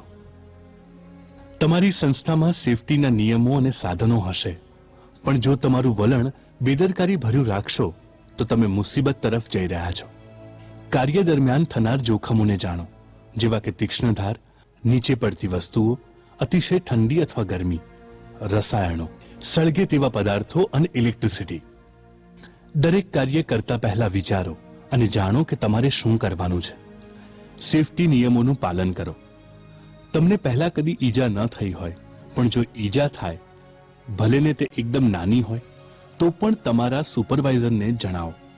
જો જરૂર હોય તો મેડિકલ ટ્રીટમેન્ટ કરાવી શકાય. જો તમને પર્સનલ સુરક્ષાના સાધનો આપ્યા હોય તો તે વાપરો અને તે જરૂરી છે. તમારા દરેક કાર્ય વખતે તમારી સુરક્ષા વિશે ધ્યાન રાખો. તમે જો સલામતી નિયમો પાળો તો હેન્ડ અને પાવર ટૂલ્સ વાપરવા એકદમ સહેલા છે. તમારી સંસ્થાના સુરક્ષા નિયમો પાળો અને તમને ખ્યાલ આવશે કે તમારું કામ જલ્દી થાય છે અને તમે એક સુરક્ષિત કર્મચારી બનશો. આ એટલું સરળ છે. ધન્યવાદ. આ વિડીયો ફિલ્મની અંદર આપણે જોયું કે હેન્ડ અને પાવર ટૂલ્સનો કઈ રીતે ઉપયોગ કરવો જોઈએ અને અર્થિંગ વગેરે વિશે પણ આપણે જાણકારી મેળવી. પરંતુ આની અંદર આપણે બે વસ્તુ એક મુખ્ય જોઈ કે બિહેવિયર. દરેક વ્યક્તિનું બિહેવિયર સેફટી બાજુ હોતું નથી, એટલે એક વલણ, દરેક વ્યક્તિનું એક વલણ સેફટી બાજુ હોવું જોઈએ. અને દરેક કંપનીના રૂલ્સ એન્ડ રેગ્યુલેશન જે સેફટીના નિયમો બનાવેલા છે એનું આપણે સતત ફોલોઅપ કરવું જોઈએ. બિહેવિયર કેમ હોવું જોઈએ? આપણા જે બાળકો છે, જે તાલીમાર્થીઓ છે, એ ઇન્ટરનેશનલ લેવલે ટકી શકતા નથી. કારણ એક છે કે એવું નથી કામ નથી આવડતું હતું, પરંતુ એ સેફટીના નોર્મ્સ એપ્લાય કરતા નથી. એના કારણે એ લોકોને સારા પગાર ગુમાવવાની જે વારો આવે છે અને અહીંની જે લોકલ ઇન્ડસ્ટ્રીઝ હોય છે એની અંદર કામ કરવું પડે છે. કારણ કે હવે શું કે ઇન્ડિયાની અંદર ઇન્ટરનેશનલ કંપનીઓ મોટા પાયે કામ કરતી જાય છે અને બહાર ઇન્ટરનેશનલ કંપનીઓ જે વિદેશની કંપનીઓ ખરી એની અંદર તો એ જ પ્રકારનું છે કે ભાઈ ફર્સ્ટ વીક એ સેફટી અથવા સેફટી વિશે પૂરતી જાણકારી માણસ જોડે હોય તો જ એ કામ કરી શકે છે. ભલે એને ટેકનિકલ જ્ઞાન હોય, પરંતુ જો સેફટીનું પૂરું જ્ઞાન ના હોય તો આ બાબતે એક કામ કરી શકતો નથી. એના માટે અને બીજું એક કે વર્કર એ કંપનીની લિવિંગ પ્રોપર્ટી ગણવામાં આવે છે, એટલે એક જીવતી મિલકત ગણાય છે કે જેને તૈયાર કરવાની અંદર કંપનીએ ઘણો બધો ખર્ચ કરેલો હોય છે અને જો એને એક્સિડન્ટ થાય તો કંપનીને ઘણું બધું નુકસાન ભોગવવું પડતું હોય છે. એટલે એના માટે થઈને કંપની પણ સેફટી એપ્લાય કરતી હોય છે. પરંતુ કારીગરે શું, તો કારીગરે પોતે પોતાની જાતે પોતાની નુકસાની, કયા પ્રકારની નુકસાનીઓ, તો પગારની અંદર પોતાના કુટુંબને કોઈ આફત આવી પડે એવી પરિસ્થિતિઓ ઊભી ના થાય એ માટે સલામતીનું ધ્યાન રાખવું જોઈએ. હવે અહીં આપણે સલામતી બાબતનું જે ચેપ્ટર છે એ તાલીમ પૂર્ણ કરીએ છીએ અને મારા સહયોગી શ્રી જે દવે એ આપને સીએનસી મશીન જનરલ ઇન્ટ્રોડક્શન વિશે માહિતી. નમસ્કાર મિત્રો, આજના વર્ચ્યુઅલ ક્લાસરૂમમાં આપનું સ્વાગત છે. સીએનસી મશીન વિશે આજે આપણે જાણકારી પ્રાથમિક મેળવીશું. સીએનસી મશીન આજકાલની ઇન્ડસ્ટ્રીમાં સીએનસી મશીનો પ્રમાણ વ્યાપક રીતે વધી રહ્યું છે. હવે આ સીએનસી મશીન શું છે? સીએનસી મશીનનો ઉદ્ભવ ક્યાંથી થયો? પહેલાં સીએનસી મશીન પહેલાં કયા મશીનો વપરાતા હતા અને અત્યારના મશીનો અને સીએનસી મશીનો એમાં શું તફાવત છે તથા સીએનસી મશીનનો ઇન્ડસ્ટ્રીમાં અત્યારે આટલો બધો વ્યાપક ઉપયોગ કેમ વધી રહ્યો છે તેની જાણકારી આપણે આજના સેશનમાં લઈશું. સીએનસી મશીન એટલે કે કમ્પ્યુટર ન્યુમેરિક કંટ્રોલ, જેની સાથે કમ્પ્યુટર અથવા ન્યુમેરિકલ બંનેનો ઉપયોગ મશીન સાથે કરવામાં આવે છે, જેનાથી આપણને સાદા મશીન કરતાં વધારે પ્રમાણમાં સમય મળી રહે છે અને સારી રીતે આપણે જોબ બનાવી શકીએ છીએ. હવે આપણે એક સ્લાઇડ શો દ્વારા સીએનસી મશીનની એક પ્રાથમિક જાણકારી જોઈશું. સીએનસી મશીન તો સૌથી પહેલાં તો સીએનસી મશીનની હિસ્ટ્રી. તો સીએનસી મશીનનો ઉદ્ભવ ક્યાંથી થયો? તો સીએનસી મશીનનો ઉદ્ભવ ડાયરેક્ટ નથી થયો. સૌથી પહેલાં એના માટે સાદા લેથ મશીનો હતા. જે લેથ મશીનો અત્યારે હાલ પણ ચલણમાં છે એ સાદા લેથ મશીન, સાદા મિલિંગ મશીન, સાદા ટેપિંગ મશીન તથા સાદા સોઈંગ મશીન, એ બધા મશીનો પહેલાં પણ યુઝ થતા હતા. એ બધા જૂના મશીનોની અંદર આપણે સમયનો બહુ વ્યાપક પ્રમાણમાં ઉપયોગ થઈ જતો હતો. એક જ મશીન ઉપર 2-3 કારીગરો એંગેજ રહેવું પડતું હતું. એનાથી મેન પાવર પણ આપણો વધી જતો હતો અને એ મશીનોનો ઉપયોગ કરવાથી આપણો સમય બહુ વધારે પડતો વ્યતીત થતો હતો અને જોઈએ એટલા પ્રમાણમાં એક્યુરસી અને સ્કિલ જોબ બનાવતા વધારે ટાઈમ લાગતો હતો. હવેના સીએનસી મશીનોની પહેલાં સાદા લેથ મશીનો, પછી એનસી મશીનો અમલમાં આવેલા. એનસી મશીનો એટલે કે એનું પૂરું નામ છે ન્યુમેરિકલ કંટ્રોલ. ન્યુમેરિકલ કંટ્રોલ મશીનના ફક્ત 2 જ બાઇનરી ડિજિટ દ્વારા કામ કરી શકાતું હતું, 0 અને 1. એ બંને મશીનો 0 અને 1ની લેંગ્વેજ જ સમજતા હતા અને એટલા જ કંટ્રોલમાં એ લોકો કામ કરી શકતા હતા. એના પછી આગળ હવે સીએનસી કમ્પ્યુટર ન્યુમેરિકલ કંટ્રોલ અમલમાં આવ્યા. હવે સીએનસી મશીનના ઇન્ટ્રોડક્શનમાં આપણે આગળ જોઈશું.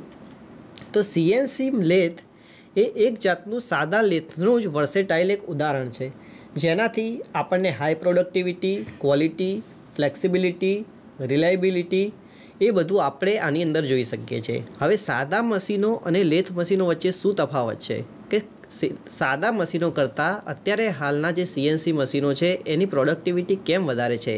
મશીનોમાં એવું તો શું ફીચર્સ છે કે જેના કારણે અત્યારે હાલ મશીન ઇન્ડસ્ટ્રીની અંદર વધારે ને વધારે ઉપયોગ થઈ રહ્યા છે? તો સીએનસી મશીન છે એ સૌથી પહેલાં તો કોમ્પ્યુટર દ્વારા કંટ્રોલ થાય છે. કમ્પ્યુટર દ્વારા એનું કંટ્રોલિંગ થવાથી મેન પાવર એક તો એનામાં પહેલાં કરતાં ઓછો જ વપરાય છે.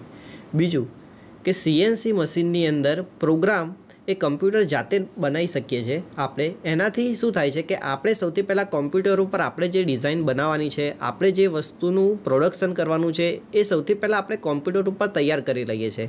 એનો એક પ્રોગ્રામ આપણે કોમ્પ્યુટર ઉપર બનાવી લઈએ છીએ.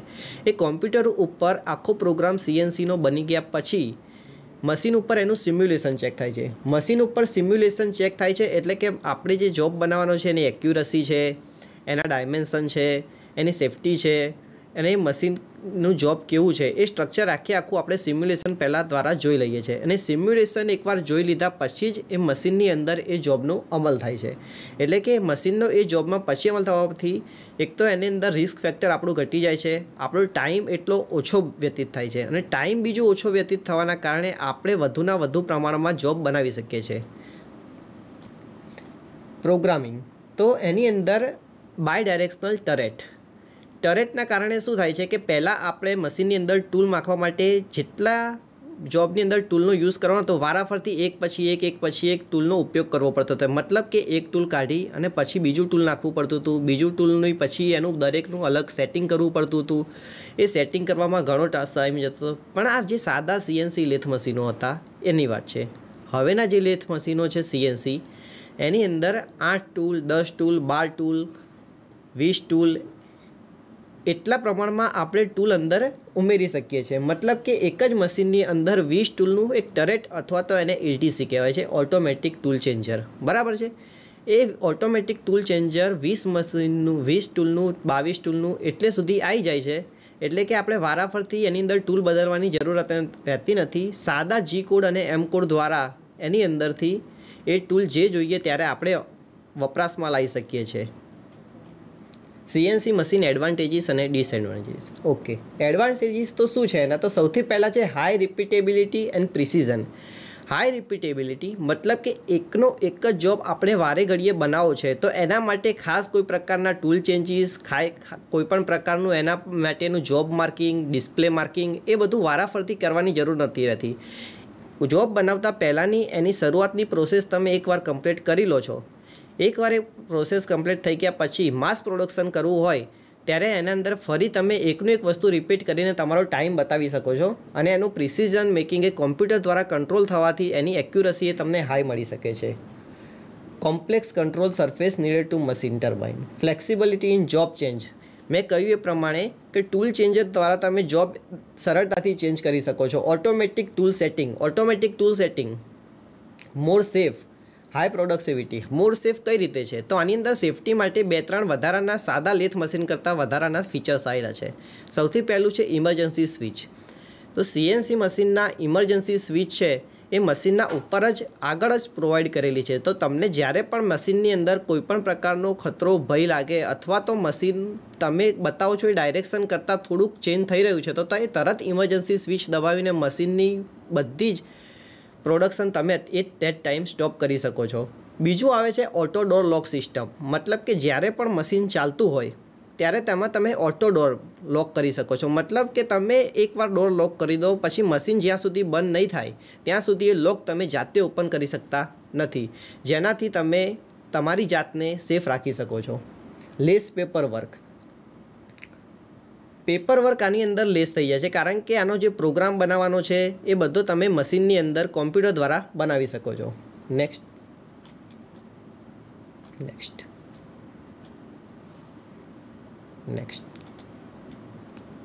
ઓકે, કમ્પ્યુટર એક ન્યુમેરિક કંટ્રોલ. બરાબર. CNC machine.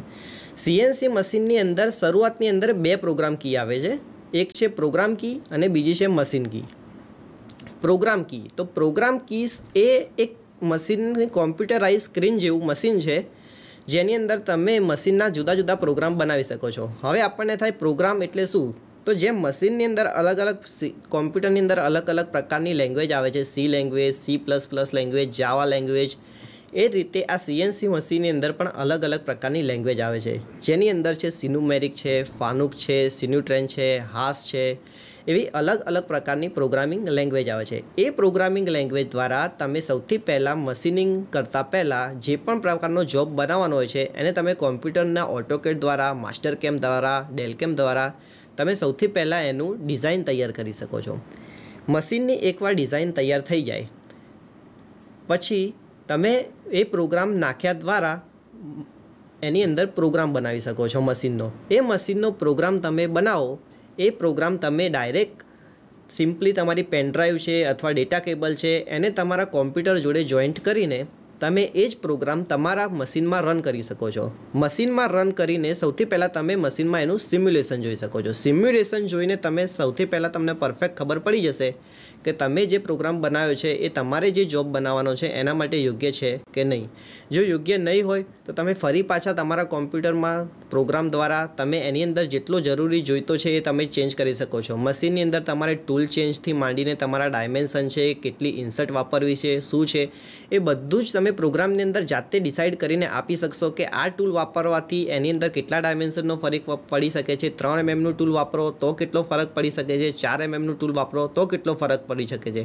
મતલબ કે જે તમે પ્રેક્ટિકલી યુઝ કરીને સાદા લેથ મશીનમાં પહેલાં ચેક કરતા હતા એ બધું વસ્તુ તમે હવે કોમ્પ્યુટર દ્વારા ચેક કરી શકો છો. મતલબ કે કોમ્પ્યુટર દ્વારા ચેક કરવાથી જે પ્રેક્ટિકલી ચેક કરવાથી તમારામાં જે નુકસાન પહેલાં આવી શકતું હતું અથવા જે સંભાવનાઓ તમારે ખતરાની હતી એ થોડી ઓછી થઈ જશે અને કોમ્પ્યુટર ઉપર જ તમે સૌથી પહેલાં પ્રેઝન્ટેશન દ્વારા અથવા તો સિમ્યુલેશન દ્વારા પહેલાં તો ચેક કરી લેશો કે જે મેં બનાવ્યું છે, મારે જે બનાવવાનું છે એ બધું ઓકે છે. અને એકવાર એ બધું ઓકે થઈ ગયા પછી જ અમે એને મશીનની અંદર ઇમ્પ્લિમેન્ટેશન આપો છો ત્યારે એકનો એક જોબ બનાવવા માટે તમારે પહેલાંની જે બધી ક્રિયા છે એ ફરીવાર રિપીટ કરવાની જરૂર રહેતી નથી. એકવાર તમે થોડો ટાઈમ પ્રોગ્રામિંગ પાછળ આપી દીધો એના પછી એકના એક પ્રકારના જોબ બનાવવા છે, માસ પ્રોડક્શન કરવું છે, એ ટોટલી માસ પ્રોડક્શન તમારું 1000 પીસ છે, 2000 પીસ છે, 3000 પીસ છે કે 5000 પીસ છે, એ બધા માટે પ્રોગ્રામ સેમ જ રહેવાનો છે. રો મટીરિયલ તમારું સેમ રહેવાનું છે. અને એક વખત તમે જોબ માર્કિંગ કરીને એને વર્ક ઓફસેટ કે વર્ક 0 આપી દીધો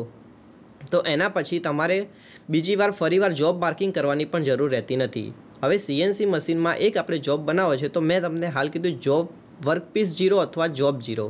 હવે આ વર્કપીસ 0 અથવા ઓફસેટ એ વસ્તુ સીએનસી મશીનમાં શું છે એ જરા સમજી લઈએ. તો ઓફસેટ એટલે કે તમે સાદા લેથ મશીનની અંદર તમે જ્યારે પણ જોબ કરવાનું ટ્રાય કરો છો ત્યારે તમારે જોબનું માર્કિંગ કરવું પડે છે કે તમારો જોબ કેટલા ડાયામીટરનો છે અને શું છે. હવે જોબ માર્કિંગ કરવા માટે તમારે વર્નિયર કેલિપર, માઇક્રોમીટર, સ્ક્રૂ એ બધા ટૂલ્સનો ઉપયોગ કરવો પડે છે. જ્યારે આની અંદર તમારે એ બધું ઉપયોગ કરવાની જરૂર રહેતી નથી. સીએનસી મશીનમાં ટર્નિંગ મશીન જોઈએ તો ટર્નિંગ મશીનમાં એક્સ અને ઝેડ એમ 2 એક્સિસ હોય છે. એક્સ એક્સિસ છે એ જોબનો ડાયામીટર ડિસાઇડ કરે છે અને જે ઝેડ એક્સિસ છે એ જોબની લેન્થ ડિસાઇડ કરે છે. હવે જ્યારે તમે વર્ક ઓફસેટ લેવાનું ચાલુ કરો છો ત્યારે તમારા ટૂલને એ તમારા જોબની ફેસ ઉપર ટચ કરાવીને એક પોઈન્ટ તમારો નોંધવાનો હોય છે અને તમારા જોબના ડાયામીટર ઉપર ટચ કરાવીને એક બીજો પોઈન્ટ નોંધવાનો હોય છે.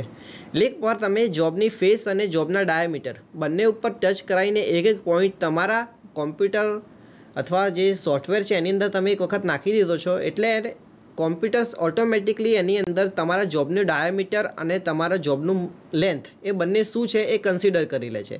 અને એક વખત એ કન્સિડર કરી લીધા પછી તમારા બધા પીસ રો મટીરિયલ એક જ ટાઈપનું હોય તો તમારે દર વખતે વારા ઘડીએ તેમાં ડાયામીટર કે અથવા લેન્થ તમારે વર્નિયર કેલિપર કે માઇક્રોમીટર કે એના વડે તમારે વાપરવાની જરૂરિયાત રહેતી નથી. એક વખત આ જ અંદર મેમરીમાં એના ફિટ થઈ જાય છે પછી તમે એનો એ જ જોબ અથવા એનું એ જ વર્કપીસ વારે ઘડીએ વાપરવો હોય ત્યારે ફરી કોઈ વાર એની અંદર તમારે ડાયામીટર કે કંઈ વાપરવાની જરૂર રહેતી નથી. વર્નિયર કેલિપર કે એ બધા ટૂલ્સનો ઉપયોગ આ સીએનસી મશીનમાં ઓછો થઈ જાય છે. ઓફસેટ ઓફસેટ લઈ લીધા પછી તમારે પ્રોગ્રામ છે એ પ્રોગ્રામ અંદર એડ કરવાનો હોય છે. કોમ્પ્યુટરમાં એક પ્રોગ્રામ નાખી દીધા પછી તમારે એક સેમ્પલ વર્કપીસ નાખવાનો હોય છે. સેમ્પલ વર્કપીસ નાખવા માટે પણ મશીનમાં 2 ફેસિલિટી છે, જોગ મોડ, ઓટો મોડ અને એમડીઆઈ મોડ. આ ત્રણેય મોડ કઈ રીતના કામ કરે છે આપણે જોઈએ. તો જોગ મોડ એ મશીન હેન્ડલિંગ મોડ છે કે જોગ મોડની અંદર જ્યારે તમે મશીન ચલાવો છો ત્યારે તમે સાદા લેથ મશીન જે રીતે ઓપરેટ કરો છો એ જ રીતે સાદા લેથ મશીનની જેમ સાદા લેથ મશીનમાં ફીડ રેટ તમે હેન્ડ વ્હીલ વડે આપો છો એ જ રીતનું એક હેન્ડ વ્હીલ આની અંદર પણ પ્રોવાઈડ કરવામાં આવે છે. એ જ હેન્ડ વ્હીલ વડે તમે આની અંદર પણ કામ કરી શકો છો. બીજો છે એમડીઆઈ મોડ. એમડીઆઈ મોડ છે એ જસ્ટ 2 કે 3 લીટીના સાદા નાના પ્રોગ્રામ માટે છે. એ કેવા પ્રોગ્રામ છે જેમ કે તમારે મશીનની અંદર ટૂલ ચેન્જ કરવું, મશીનની અંદર ઓફસેટ લેવો, મશીનની અંદર સ્પિન્ડલ સ્ટાર્ટ કરવું, મશીનની અંદર કુલર સ્ટાર્ટ કરવું, મશીનની અંદર ફીડ રેટ વધારવો જેવા નાના કામ કરવા માટે તમારે હાથનો ઉપયોગ કરવાનો રહેતો નથી. એ જસ્ટ એમડીઆઈ મોડના નાના એવા 2 કે 3 રીતિના પ્રોગ્રામ આવે છે કે જેના દ્વારા તમારે જે પણ ટૂલ ચેન્જ કરવું છે તો એ જસ્ટ 2 લીટીનો પ્રોગ્રામની અંદર તમે તમારો ટૂલ નંબર નાખી અને સાયકલ સ્ટાર્ટ કરો છો તો તમારા ટૂલ ઓટોમેટિક ચેન્જ થઈ જાય છે. ઓટોમેટિક ટૂલ ચેન્જ થઈ જાય છે એટલે એનો ફાયદો એ છે કે તમારે કોઈ એક પર્ટિક્યુલર જોબ બનાવવા માટે 4 ટૂલની જરૂર છે. તો એ 4 ટૂલ તમારા ઓટોમેટિક ટૂલ ચેન્જરની અંદર એકવાર ફિટ કરી લેશો તમે પછી તમારે આખો જોબ પૂરો થઈ જશે ત્યાં સુધી વારે ઘડીએ ટૂલ કાઢવાનું, ટૂલ પાછું ભરાવાનું, ટૂલનું ફરી સેન્ટરિંગ કરવાનું એવું કોઈ જરૂરિયાત તમારે રહેતી નથી. હવે એક ઉદાહરણ આપણે સાદા સીએનસી ટર્નિંગ મશીનનું જોઈએ કે એક સાદું સીએનસી ટર્નિંગ મશીન છે કે જેની અંદર આપણે એક જોબ બનાવવાનો છે. જોબની અંદર અલગ વિવિધ પ્રકારના ઓપરેશન કરવા છે. વિવિધ પ્રકારના ઓપરેશનો જેવા કે ટર્નિંગ મશીનની અંદર એક તો સિમ્પલ સૌથી પહેલાં આપણે ફેસિંગ કરવું પડે. ફેસિંગ કર્યા પછી એનું ચેમ્ફરિંગ કરવું પડે.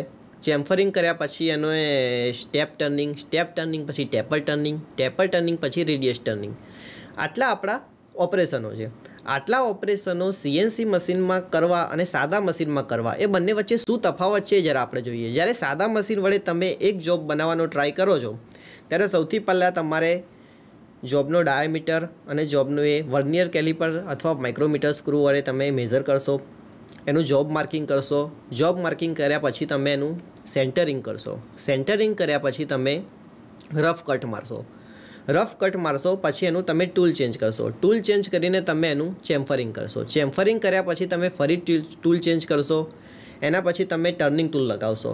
ટર્નિંગ ટૂલ કર્યા પછી તમે વિવિધ સેટિંગ કરી, ફીડ રેટ આપી અને એ બધું આપીને તમે પછી એનું સેટિંગ કરીને પહેલાં સ્ટેપ ટર્નિંગ બનાવશો. સ્ટેપ ટર્નિંગ કરવા માટે અલગ અલગ પ્રકારના 3 સ્ટેપ પાડીને તમે કરશો એટલે લગભગ તમારે સ્પીડ અને ફીડ ને એ બધું ગણતા 10-15 મિનિટ અથવા 20 મિનિટનો એક આખો સ્ટેપ તૈયાર થશે. એ સ્ટેપ તમારે 3 કે 4 તબક્કામાં તૈયાર થશે. એકવાર સ્ટેપ ટર્નિંગ તૈયાર થઈ ગયું પછી તમારે એની અંદર ઉપર ટેપર કરવું છે. તો ટેપર તમારે પાછું મશીનમાં જઈને ફરી પાછું સેટ કરવું પડશે. ટેપરના આંટા સેટ કરશો, એ બધું કરશો, ફરી પાછું અલગ ટૂલ લગાવશો, ફરી ટૂલ કાઢશો, ફરી એની અંદર સેન્ટરિંગ કરશો. એટલું કર્યા પછી તમારે હવે અંદર હોલ પાડવો છે. હોલ પાડવો છે એટલે તમે ડ્રિલિંગ કરશો. ડ્રિલિંગ માટે તમે ટૂલ અલગ લગાવશો, પાછું તમે ડ્રિલ સેટ કરશો, ફરી સેન્ટર આપશો, સેન્ટરિંગ કરીને હોલ પાડશો. આ બધી પ્રોસેસમાં તમે કેટલી વખત વર્નિયર કેલિપર વડે માપશો, ઘણી વખત માઇક્રોમીટર સ્ક્રૂ વડે માપશો કે આપણે જે ડાયામીટર કરવાનું છે એ એનાથી વધારે અથવા ઓછું કટિંગ નથી થઈ ગયું કે એટલું બધું. બરાબર. હવે આ જ પ્રોસિજર આપણે એક આપણા સીએનસી મશીનમાં કરવાની છે. તો આટલી બધી પ્રોસિજર જે સાદા લેથ મશીનમાં કરવામાં આવે, એક જોબ બનાવવા માટે આપણે 1-2 કલાક બગાડીએ છીએ, એ જ વસ્તુ આપણે સીએનસી મશીનમાં કરવા. તો સીએનસી મશીનમાં સૌથી પહેલાં તો આપણે એક કામ કરીશું કે જે જોબ બનાવવાનું છે એનું ડ્રોઈંગ તૈયાર કરીશું. એ ડ્રોઈંગ આપણે કોમ્પ્યુટર ઉપર ઓટોકેડમાં લઈ જઈશું. ઓટોકેડમાં એક વખત ડ્રોઈંગ લઈ ગયા પછી એના ડાયમેન્શન આપી દઈશું. ડાયમેન્શન કોમ્પ્યુટરમાં ડિસાઇડ કર્યા પછી માની લો કે અલગ અલગ પ્રકારના એમાં સોફ્ટવેર આવે છે. આપણું એક સોફ્ટવેર સિન્યુટ્રેન છે. એ સિન્યુટ્રેન સોફ્ટવેરના આપણો પ્રોગ્રામ જનરેટ થશે. જેવું આપણું ડ્રોઈંગ પૂરું થઈ જશે અને ઓટોકેડ ઉપર એનો ફોર્મો તૈયાર થઈ જશે કે આપણું આ ડ્રોઈંગ છે, એ ડ્રોઈંગની અંદર આપણે એના એનસી કોડ જનરેટ કરીશું એટલે તેવું તરત જ એનો પ્રોગ્રામ બનીને તૈયાર થઈ જશે. એ જ પ્રોગ્રામ આપણે પેન ડ્રાઈવ દ્વારા મશીનમાં નાખીશું. મશીનમાં પ્રોગ્રામ નાખી અને મશીનમાં સિમ્યુલેશનની પ્રોસિજરની એક ફાઇલ આપેલી છે, એ સિમ્યુલેશન સ્ટાર્ટ કરીશું. સિમ્યુલેશન સ્ટાર્ટ કરીશું એટલે એની અંદર આપણે કયું ટૂલ નંબર વાપરવાનું છે, જે ટૂલ નંબર વાપરવાનું છે એ ટૂલ નંબર મશીનની અંદર પણ એનો જ નંબર સેમ આપેલો છે. એટલે કે પ્રોગ્રામની અંદર ટૂલ નંબર 2 હશે તો મશીન જેવું સ્ટાર્ટ થશે એવું ટૂલ નંબર 2 એની સામે આવી જશે. એટલે સિમ્યુલેશનની અંદર એક એવી ફેસિલિટી છે કે મશીન સ્ટાર્ટ ના થાય પણ ફક્ત આપણને ગ્રાફિક્સ જ બતાવે. એટલે ગ્રાફિક્સ દ્વારા આપણને સૌથી પહેલાં તો શ્યોર થઈ જઈશું કે આપણે જે વસ્તુ સીએનસીમાં બનાવવા ઈચ્છીએ છીએ એ વસ્તુ આ જ છે. એક વખત ગ્રાફિક્સ ઓકે થઈ ગયા પછી ઓટો મોડમાં પ્રોગ્રામ ચાલુ કરીશું. જે પ્રોગ્રામ સિંગલ બ્લોકમાં પણ ચાલુ થઈ શકે છે. હવે સિંગલ બ્લોક અને ઓટો મોડ બંનેમાં ફેર શું છે? તો ઓટો મોડમાં જ્યારે પણ આપણે સ્ટાર્ટ કરીશું તો જેટલો પ્રોગ્રામ છે શરૂઆતથી લઈને એન્ડ સુધીનો એ આખો પ્રોગ્રામ કોઈપણ જાતના રૂકાવટ વગર એટલે કે એક પણ જાતના સ્ટેપ વગર ચાલી જશે. જ્યારે સિંગલ બ્લોક ચાલુ કરીશું ત્યારે એક લીટીના સ્ટેપ આવશે. એક સ્ટેપ પૂરું થઈ જશે પછી સાયકલ ઓટોમેટિક સ્ટોપ થઈ જાય છે. ફરી પાછી સાયકલ સ્ટાર્ટ કરવી પડે છે, ફરી પાછું બીજું સ્ટેપ થાય છે, ફરી સાયકલ સ્ટોપ થઈ જશે. આના કારણે એક ડેમો પીસ જ્યારે તમે પહેલીવાર બનાવવાનો ટ્રાય કરતા હોય ત્યારે એ ડેમો પીસ તમે સિંગલ બ્લોક વડે બનાવી શકો છો. આટલી બધી પ્રોસિજર તમે આટલી બધી સેફટી રાખો છો, સિમ્યુલેશન જોવો છો અને તેમ છતાં પાછળથી પણ તમને એક સિંગલ બ્લોકનો પ્રોગ્રામ દ્વારા તમે હજુ એક સેફટી તમારી રીતે લઈ શકો છો કે મશીનમાં કોઈ પ્રોગ્રામમાં કંઈ ભૂલ તો છે નહીં. એકચ્યુઅલ જ્યારે મશીન સ્ટાર્ટ થશે ત્યારે સિંગલ બ્લોક દ્વારા તમે એક બ્લોકમાં પ્રોગ્રામ બનાવતા જશો એમ તમને ખબર પડતી જશે કે એક બ્લોક બનાવી દીધો, ચલો આ બ્લોકમાં કોઈ ભૂલ નથી, હવે બીજો બ્લોક ચાલુ કરો તો બીજા બ્લોક બનાવી દીધો, એમાં કોઈ ભૂલ નથી. આખો જોબ એ રીતે પૂરો થઈ ગયો એટલે એક જોબ તમારો કમ્પ્લીટ થઈ ગયો. હવે તમે આખો જોબ જોઈ લીધો કે એક જોબ આખો આપણો કમ્પ્લીટ થઈ ગયો છે. હવે તમારે માસ પ્રોડક્શન તમે તમારી રીતે સિંગલ બ્લોક વગર ઓટો મોડમાં કોઈપણ જાતની તકલીફ વગર ચાલુ કરી શકો છો. આ થઈ સાદા લેથ મશીન અને સીએનસી લેથ મશીન વચ્ચેના તફાવતની કે આ સાદા લેથ અને સીએનસી લેથ મશીનના તફાવતથી શું ફેર પડી જાય છે. હવે આગળ કટિંગ ટૂલ. ઓકે ચલો, CNC machine cutting tool. Cutting ટૂલમાં કટિંગ પેરામીટર, ટૂલિંગ પેરામીટર એ બધું તમે સૌથી પહેલાં પ્રોગ્રામની અંદર ડિસાઇડ કરી દો કે તમારે કયું ટૂલ વાપરવું છે, ટૂલના પેરામીટર શું છે, બરાબર, એની ઇન્સર્ટ શું છે. બીજી એક સીએનસી ટૂલિંગની અંદર એક ફેસિલિટી એ છે કે જ્યારે તમે સીએનસી ટૂલિંગ માટે ટૂલ યુઝ કરો છો ત્યારે ટૂલ અને ઇન્સર્ટ એ બંને અલગ અલગ આવે છે. એટલે કે જ્યારે તમારું ટૂલને કદાચ તમારા પ્રોગ્રામમાં કોઈ ભૂલ છે અને ટૂલ તમારું ખોટી જગ્યાએ જઈ રહ્યું છે તો તમારા સીએનસી ટૂલના મશીનમાં ટૂલને કોઈ નુકસાન નહીં થાય, જસ્ટ એની ઇન્સર્ટને નુકસાન થશે.